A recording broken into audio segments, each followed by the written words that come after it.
When the white men first arrived the shores of Africa, people were scared because they came in gigantic ships that they've never seen before.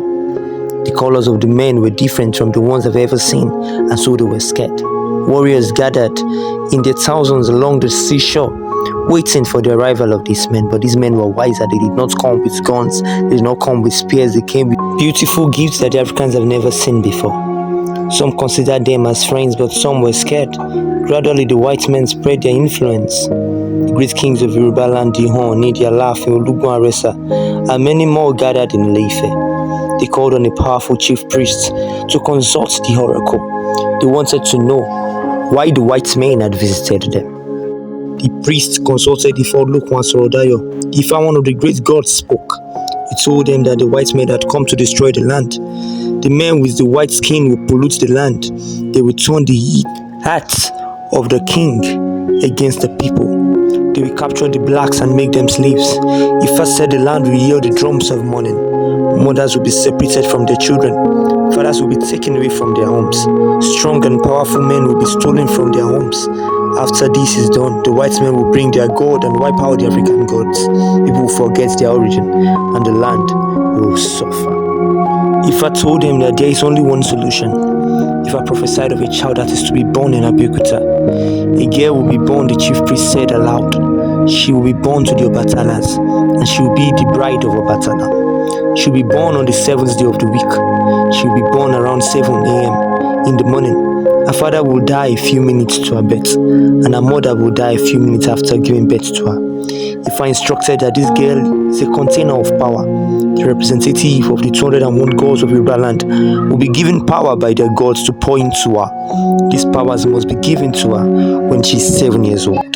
The oracle said it is very important that all the representatives visit her and give her powers. If as little as one of these representatives refuse, it might be disastrous. Ifa claims one of the responsibilities of this girl is to keep all the sacred artifacts of the Yoruba land and the custodian of all the secrets. The kings, after hearing this, sent fast riders to Abeokuta. The riders rode for days just to deliver this message, and when they told the Alake, he called on his chiefs, and they all paid attention to all the pregnant women that hail from the worshippers of Obatala. On a Sunday morning at 7, just as the oracle has prophesied, a beautiful baby was born in the forest of Abeokuta. An orphan she was, just as prophesied by the oracle.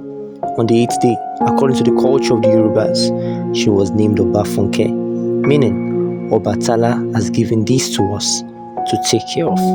Obafunke was loved by many. People came from far and wide to visit her. She was popular, of course. She was the one the oracle spoke about. Many from strange lands came to see this tiny savior. They brought gifts and many more items. Obafunke was a beautiful child, loved by many. She grew up to be kind and gentle, a kind of girl every mother would be proud of. In a twinkle of an eye, she turned 7. According to the instruction of Jericho, the representatives of the gods visited. The first to visit are the Obatala worshippers, those that worship the god of creation.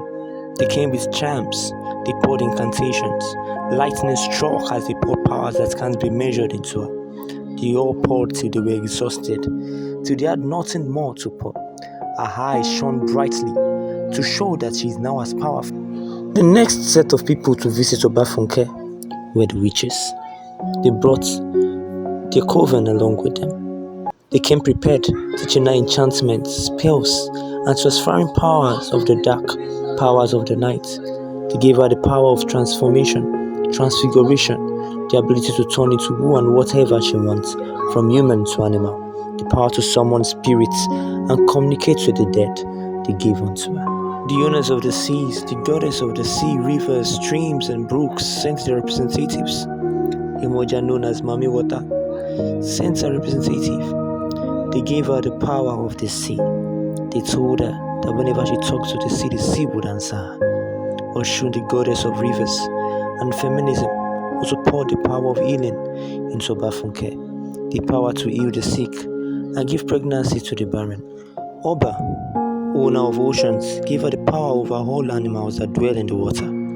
Oya, the one that controls rain, poured all the power to control, stop, command rain into Obafunke.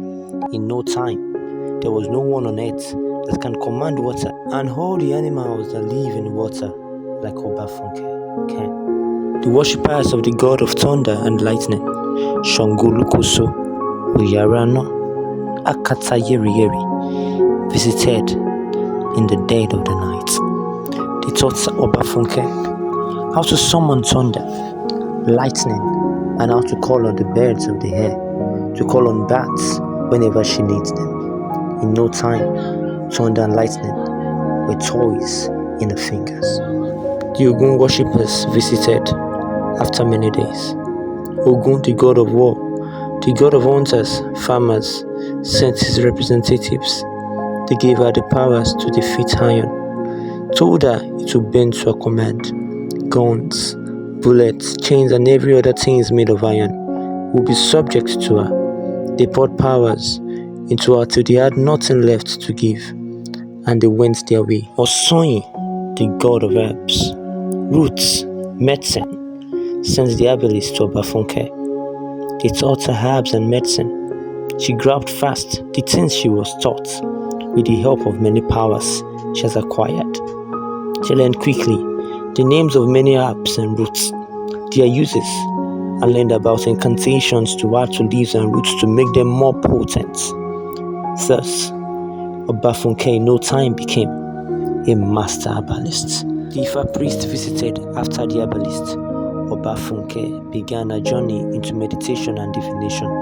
They taught her about the history of the Yoruba kingdom, the Ojuodu, which contains powers, the Osaileye, the genealogy and chronicles of witches. They taught her how to inquire, how to find, and how to see things in the past, present, and future. Her divination ability was amazing, so much that there was none compared to her. Soon enough, 200 gods had sent representatives each, giving her enormous powers. It was 7 days to her 80th birthday.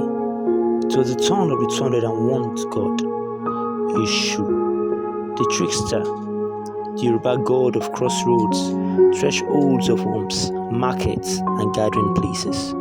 Eshu Odara, La Ruyi, La Lugirioko, did not show up. Obafunke and many people, kings and priests alike, all waited and waited for days, but Eshu did not send his representatives. The morning Obafunke turned 8 years, emissaries from Ile-Ife, the capital of the Yoruba kingdom, arrived with news from the oracle. The oracle said, Obafunke has become powerful without measures, but due to Eshu's refusal to empower her, she'll be weak. In fact, weaker than a baby for 7 days each year. Those days were the days Eshu refused to show up. This weakness was kept a secret by those that knew about it. Obafunke grew beautiful and amazing. When she clocked 21, something happened. The white men came to Abeokuta, and things were no longer the same for Obafunke and for the whole of Yoruba kingdom.